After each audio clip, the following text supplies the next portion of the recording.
हमारे चैनल को सब्सक्राइब करें और वीडियो को सबसे पहले देखने के लिए बेल आइकन को जरूर दबाएं। सबको मेरा प्रणाम। मैं आपको आज एक औसानी माई का भजन सुनाने जा रही हूँ। अगर ये मेरा भजन आपको अच्छा लगता है तो मेरे चैनल को सब्सक्राइब करिए, वीडियो को लाइक करिए और कमेंट करके बताइए कि आपको ये भजन कैसा लगा।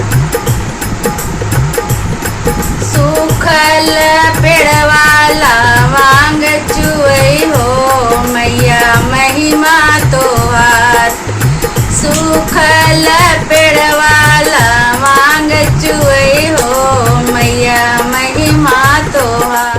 के दुआरे एक अंधा पुकारे मैया के दुआरे एक अंधा पुकारे। अंधा का नैना तू दे तू हो मैया महिमा तोहार। अंधा का नैना तू दे तू हो मैया महिमा तोहार। सूखल पेड़वाला मांग चुई हो मैया महिमा तोहार। सूखल पेड़वाला मांग चुई हो मैया महिमा तोहार। मैया के दुआरे एक निर्धन पुकारे मैया के दुआरे एक निर्धन पुकारे। निर्धन कायन धन तू दे तू हो मैया महिमा तोहार। निर्धन कायन धन तू दे तू हो मैया महिमा तोहार। सूखल पेड़वाला मांग चुई हो मैया महिमा तोहार। सूखल पेड़वाला मांग चुई हो मैया महिमा तोहार।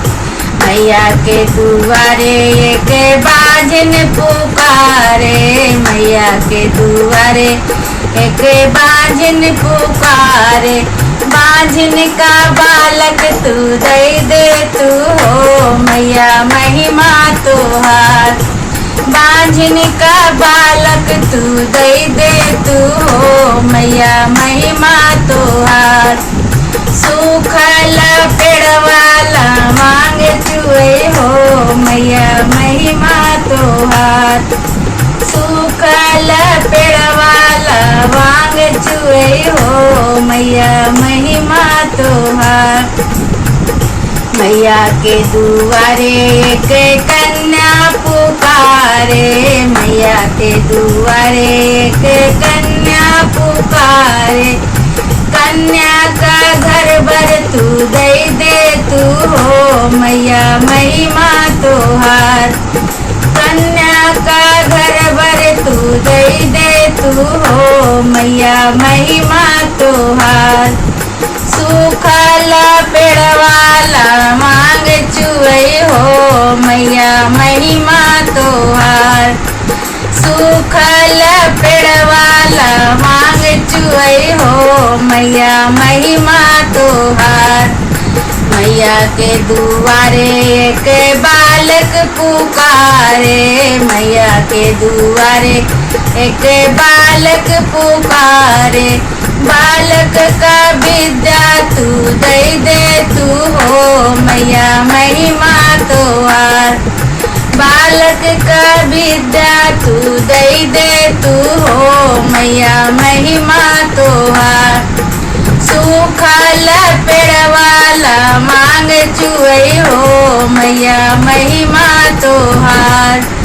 सूखल पेड़वाला मांग चुई हो मैया महिमा तोहार। के दुआरे एक लंगड़ा पुकारे मैया के दुआरे एक लंगड़ा पुकारे। लंगड़ा का गोड़वा तू दे तू हो मैया महिमा तोहार। लंगड़ा का पैर तू दे तू हो मैया महिमा तोहार। सूखल पेड़वाला वांग चुई हो मैया महिमा तोहार। सूखल पेड़वाला मांग चुई हो मैया महिमा तोहार। बोलो औसानी माई की अगर जय। आपको ऐसे ही गाने भजन कीर्तन सुनना है तो मेरे चैनल को सब्सक्राइब करें और बेल आइकन को प्रेस करना ना भूलें। धन्यवाद।